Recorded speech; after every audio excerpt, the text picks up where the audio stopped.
Llevo 1200 kilómetros de testeo con la Lauf Seigla y he podido encontrar todos sus pros y sus contras. Enseguida os voy a comentar aquellas cositas que no me han cuadrado tanto, pero antes dejadme que alabe el trabajo de los ingenieros que hay detrás de este monstruo de bicicleta. En mi opinión, esta bicicleta es el máximo exponente del concepto gravel actual. Cero marketing, solo soluciones de ingeniería. ¿Qué sucede? Pues que Lauf es una marca relativamente pequeña, islandesa, no muy conocida. Si aquí llevásemos una S rasgada o la bicicleta hubiese salido de un laboratorio suizo, seguramente el impacto mediático de las soluciones de ingeniería que lleva esta bicicleta pues sería enorme. Pero no os preocupéis, que aquí estoy yo para explicaros todos y cada uno de los detalles.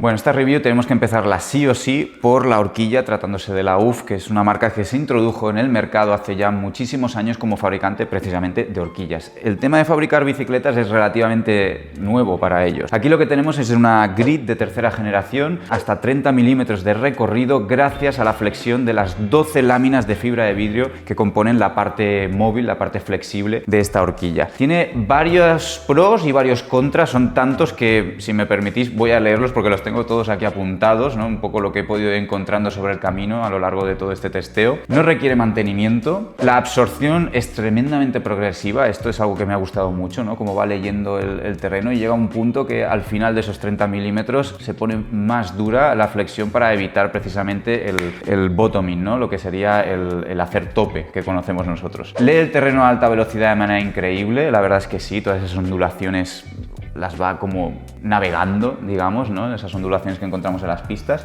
Su funcionamiento no se ve alterado por la temperatura, la altitud o las condiciones climáticas. Esto es algo importante cuando os planteáis hacer carreras a altitudes muy bestias o en lugares donde la temperatura es extrema. Todo lo que tiene que ver con suspensiones que van por aceite, por aire, etcétera, etcétera, cambian las presiones, cambian la viscosidad de los líquidos internos y su funcionamiento se ve alterado. Aquí esto no lo sufrimos. Tiene un paso de rueda tan amplio como para albergar una rueda de 29 pulgadas de mountain bike en un ancho de 2,25, una auténtica barbaridad para una bicicleta de gravel. Ángulo de ataque de la horquilla que ayuda muchísimo a bajar en condiciones de obstáculos. Es fácil apreciar cómo la horquilla está como, digamos, lanzada hacia adelante y eso ayuda a nivel de geometría a pasar a obstáculos. Y ahora aquí vendrían las cositas que quizá, bueno, hay que tener en consideración. El peso de la horquilla es de 850 gramos. La flexibilidad de las láminas de vidrio viene con una dureza determinada según el peso del biker y no es posible realizar ajustes de ningún tipo. No se puede hacer setups aquí. Hace unos años tuve la posibilidad de probar una de las primeras versiones de esta horquilla, entonces con 60 milímetros de recorrido y pensadas para el mountain bike, pero os tengo que decir que aquel concepto no acababa de encajar con las ruedas gordas, al menos a mi entender. Sin embargo, estas nuevas versiones con menos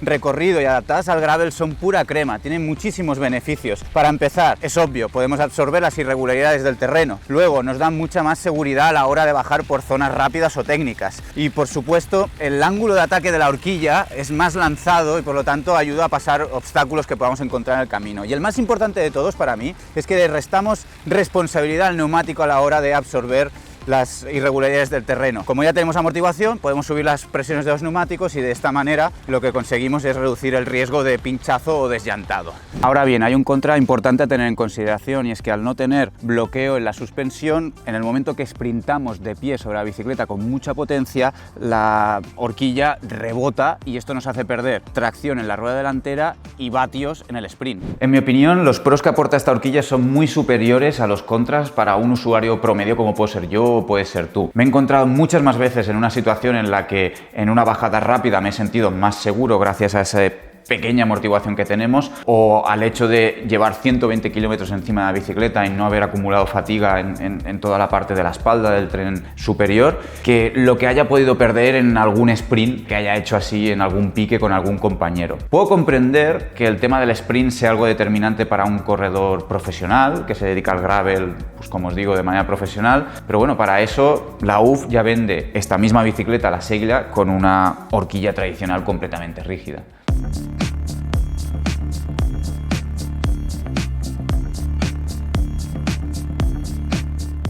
Es importante entender que el concepto de creación de esta bicicleta es muy diferente al de cualquier otro, ya que ha sido concebido en torno a la horquilla. Hay muchas otras marcas de bicicletas tradicionales que para llegar al mundo del gravel lo que han hecho ha sido coger el modelo de carretera escalador y decir, bueno, vamos a adaptarlo al mundo off-road, o el modelo en montaña rígido y han hecho un poco de reingeniería ahí para adaptarlo al gravel. Ellos no, estos islandeses no tenían peajes ni prejuicios, directamente ellos han dicho, bueno, nuestro concepto de gravel es este, lo vamos a adaptar a nuestra horquilla y han creado esta maravilla, con varias obsesiones en la cabeza. La primera de todas tenía que ver con el ancho de rueda, con dar un paso de rueda enorme y que luego el cliente acabe decidiendo qué neumático quiere llevar. En ambos ejes podemos llevar hasta ruedas de 29 pulgadas con 2,25 de ancho. Esos son neumáticos, ruedas de puro mountain bike, pero ahora mismo llevo montado aquí un 45 milímetros, podéis montar un 40, un 38, quiero decir, se puede llevar desde la vertiente más competitiva, más estrecha, hasta prácticamente un Monster Gravel,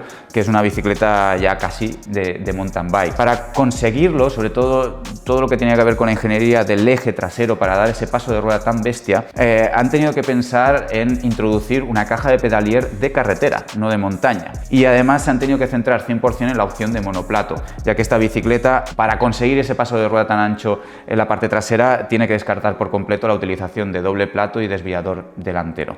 Eso sí, puede llegar a albergar un monoplato de 48 dientes. La segunda obsesión tiene que ver con que la capacidad de absorción se trasladase a toda la bicicleta, no solo a la horquilla. Para que lo entendáis, la mayoría de marcas de gravel o incluso de mountain bike rígidas lo que hacen es darle flexibilidad a sus tirantes, mientras que el triángulo delantero es muy rígido. La UF lo que ha conseguido ha sido que la máxima rigidez venga por parte del tubo del sillín, permitiendo que los tirantes sean flexibles también, pero que el tubo superior también lo sea. De manera que la capacidad de absorción de la parte delantera de la bicicleta no recaiga solo en la horquilla, sino que en esa parte intermedia también tenemos el tubo superior y en la parte trasera los tirantes. Con eso se consigue hasta 10 milímetros de recorrido, no, más bien de flexión, de absorción de vibraciones. Con estas características han conseguido darle 10 milímetros de recorrido a la parte central y trasera de la bicicleta. 10 milímetros que son 100% perceptibles en el momento que vas sentado sobre el sillín. Y lo más importante de todo, y es que no afectan a la rigidez lateral en el momento de sprintar.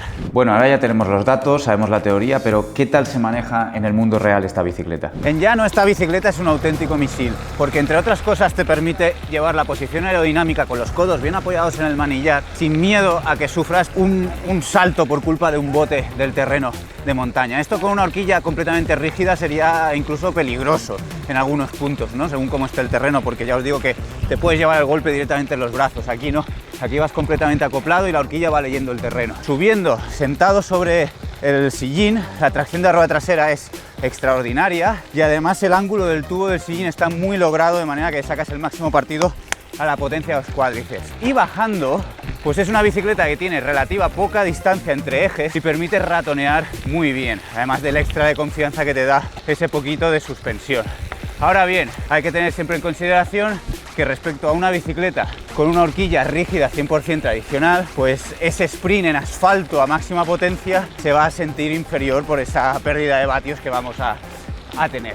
Los precios oscilan entre $2.900 y $5.900 con la opción de compra de cuadro suelto. Es cierto que no son precios de gama de entrada, pero también es cierto que toda esta tecnología e ingeniería puesta en una marca, digamos, más famosa, probablemente tendría un coste bastante más elevado. Estoy convencido que el hecho de que la UF tenga una fórmula de venta directa, sin intermediarios, compras en su web y la bicicleta te llega directamente a casa o al mecánico que tú le pidas, pues tiene mucho que ver en el hecho de que los precios estén contenidos. Por otro lado, los pesos van desde los 9,5 kilos de la primera versión hasta los 8,45 de la tope de gama. Todos los modelos vienen muy bien montados, preparados para salir a hacer una carrera directamente, con transmisiones RAM inalámbricas, y 3 de los 4 modelos vienen ya montados directamente con potenciómetro Quark de RAM.